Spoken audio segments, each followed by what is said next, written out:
O pão nosso de cada dia nos dai hoje. Nos encontramos aqui no Monte Arbel, meditando sobre a quarta petição do Pai Nosso. O Monte Arbel é uma das montanhas que rodeiam o lago de Genezaré, o mar da Galileia, e também agradecemos ao Senhor por este maravilhoso vento que nos refresca e nos protege do calor do sol. Nesta quarta petição se inicia a segunda parte da oração do Pai Nosso. Sabemos que a oração do Pai Nosso contém 6 pedidos dirigidos ao Senhor. Nas 3 primeiras petições, pedimos grandes coisas: a santificação do nome de Deus, a vinda do reino do céu e que a vontade de Deus se realize, tanto na terra como no céu. Aqui somos confrontados com estas 3 grandes exigências e nos sentimos pequenos, sentimos que precisamos enfrentar nossa miséria.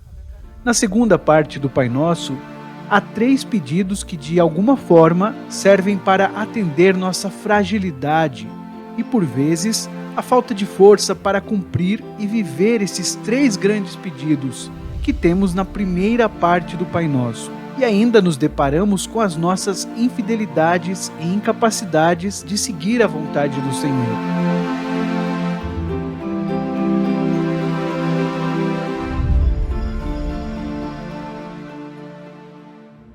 Bene, in questa quarta petizione, allora noi meditiamo la richiesta del pane.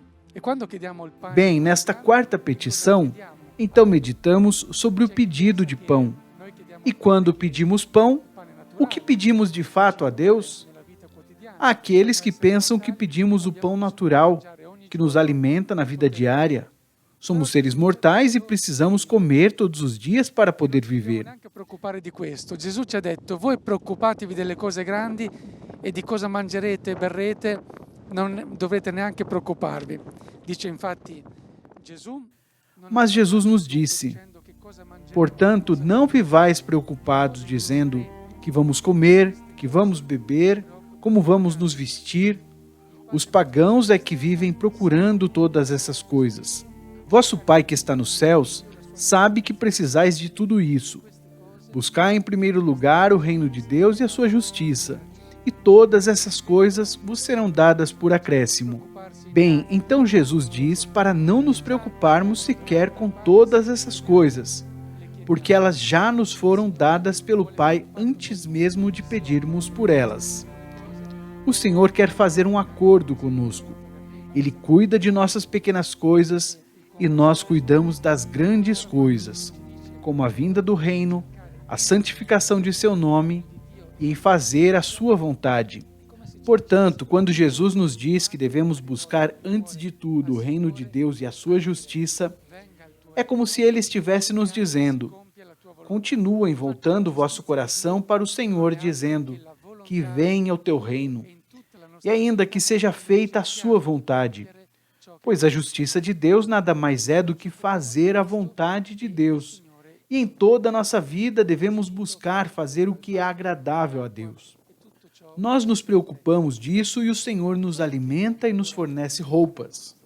Ele fornece água, pão e tudo o que precisamos para viver. O que então pedimos no Pai Nosso? Sabemos que desde o início, até para os padres da igreja, foi um pouco difícil interpretar esta passagem, porque o que traduzimos como cotidiano, na realidade, é um adjetivo que pode significar muitas coisas. O adjetivo em grego, epiousios, que pode significar de amanhã, que pode significar o que precisamos para a nossa subsistência. É interessante recordar que São Jerônimo tinha lido e também escutado o Pai Nosso que os judeus que se tornaram cristãos rezavam. E ele diz que para a palavra epiousios, Aquilo que nós traduzimos como cotidiano, na verdade, aqueles cristãos de origem hebraica usaram uma palavra em aramaico, que é mahal. Eles costumavam dizer o maná do mahal, que significa nosso pão de amanhã. E São Jerônimo explica que quando diziam isso, estavam pensando no pão do futuro, o pão do reino dos céus, o pão que comeremos no banquete celestial. E assim é como se estivéssemos pedindo com esta oração o pão escatológico, o pão que comeremos no reino dos céus. Mas que, na verdade, é o próprio Filho de Deus que se ofereceu a nós como alimento. Pois sabemos que o próprio Jesus é o pão que vem do céu para nos alimentar. E agora a mais antiga tradição cristã interpretou este pão cotidiano, sempre como o pão eucarístico. Pedimos a Deus que venha em socorro de nossa fraqueza, precisamente alimentando-nos dele. E é por isso que o pão eucarístico vem em socorro da nossa fragilidade e nos permite já nesta vida viver a vida eterna.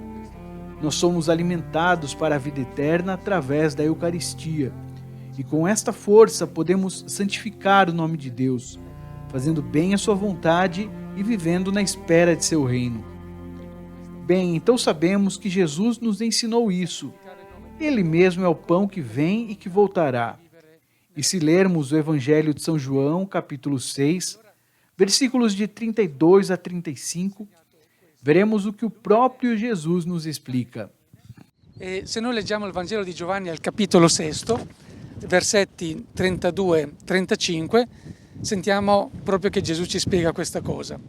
Em verdade vos digo, não foi Moisés quem vos deu o pão do céu, é meu Pai quem vos dá o verdadeiro pão do céu, pois o pão de Deus é aquele que desce do céu e dá vida ao mundo. Então eles pediram, Senhor, dá-nos sempre desse pão. Jesus lhes disse, eu sou o pão da vida. Quem vem a mim não terá mais fome, e quem crê em mim nunca mais terá sede. Nesta quarta petição, pedimos que continuemos a receber Jesus, o Filho de Deus, que nos alimenta, que nos dá vida, e que entra em nós e nos capacita a viver já a vida eterna aqui. Eis este imenso dom. Não é um direito, não é um serviço que ninguém possa exigir nem da igreja nem de Deus. O pão que vem do céu, Jesus Cristo, é um dom e só se pode receber este dom depois de ter dito que seja feita a sua vontade.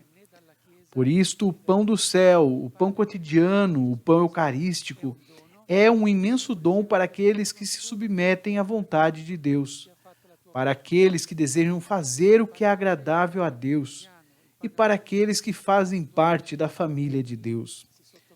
Então agradeçamos por este dom imenso, presente que o Senhor nos deu, e procuremos continuamente estar de acordo com sua vontade e continuar a acolher a vida eterna nesta nossa frágil vida que precisa sempre de sua presença. Amém.